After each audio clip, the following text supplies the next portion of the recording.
any of the 78s. I don't think I would have any of the records except my wife bought a couple of those LPs, the limited edition things. Yes, They're around here. I don't know, Curtis. I'd be afraid to guess. I don't know, maybe 150, 200, something like that. Do you ever wish that you had a collection of the 78s? For laughs, I guess sometimes I wish I did, you know. Just sit around maybe by myself, lock myself in a room or something, because I don't know if I'd want anybody else to hear them. And of course, you went on to Hollywood, followed with Glenn Miller to make 2 movies, Sun Valley Serenade and Orchestra Wives. Yeah, I didn't get in the first movie. Johnny Payne did the singing in that. We talked to Paula Kelly, and she said, no, I don't think that was John Payne, but I believe it was Ray. It was, sure was. Yes, John wasn't a bad singer. And the vocalist who sang for Lynn Barry, the actress, was Pat Friday. Yeah, that was an Orchestra Wives, yeah. Yes, and of course, I remember one scene where y'all were in the, out in a garden dance or something. That was one with Jackie Gleason playing the bass fiddle. Oh, yeah. George Montgomery trumpet. Cesar Romero, the pianist. And let me ask you something, Ray. Could you tell me why that you, or Marion Hutton, or Tex Pinnick didn't appear in the Glenn Miller story? Well, we understood they had a big budget. I don't know why Marion didn't appear in it, but I hit him with a pretty good figure, and I guess they figured it was too much. Yes, And I didn't get in it. But it was just as good for me that I wasn't in it, because people ask me all the time why I wasn't in it. So as far as publicity goes, I guess I got just as much out of it as if I had been, you know. Well, you became a star of your own with Universal Pictures. Oh, yeah. After I left Glenn, I was with Universal Pictures, and Gene Krupa called me one day and said, I understand you left Glenn. I said, yeah. He said, well, I don't have a boy vocalist. Would you be interested? And I said, well, I've signed with Universal Pictures. He said, oh, gee, that's great. He said, well, when do you go with him? I said, in 2 or 3 weeks. He said, well, I have some theater dates to do on the way out there. Would you help me out? Would you sing with the band for a couple or 3 weeks on the way to California? I said, sure, I'll help you out. So I went with Gene for, I think it was about 3 weeks. Were there any tapes or recordings made while you were with him?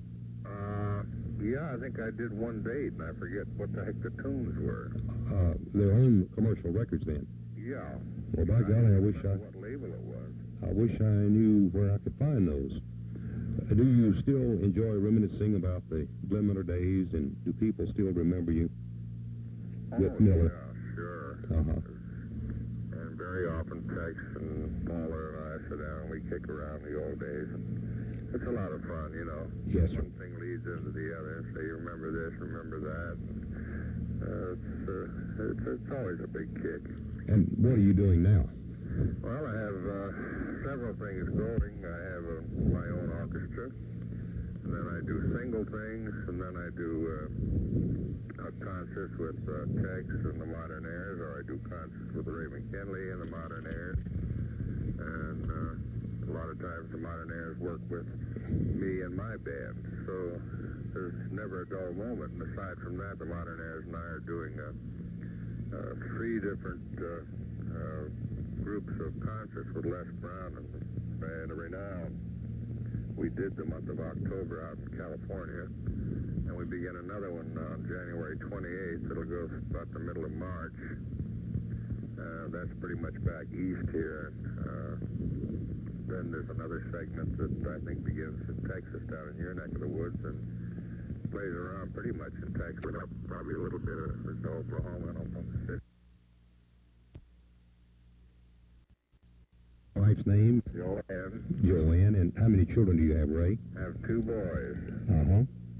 And by your first wife who passed on? By my first wife, I had 4 girls. One was named Ray Ellen, wasn't she? Yeah, she lives out in Vegas. Yeah. I remember reading that somewhere. Yeah. Well, it's been fine talking to the man that made famous Serenade in Blue at last. Of course, I think probably his greatest hit and one of his favorites, too, along with Elmer's Tune, Moonlight Cocktails, Story of a Starry Night, and perhaps a few that he doesn't care too much about. Is that right? Like Moon Love? Yeah. Yeah.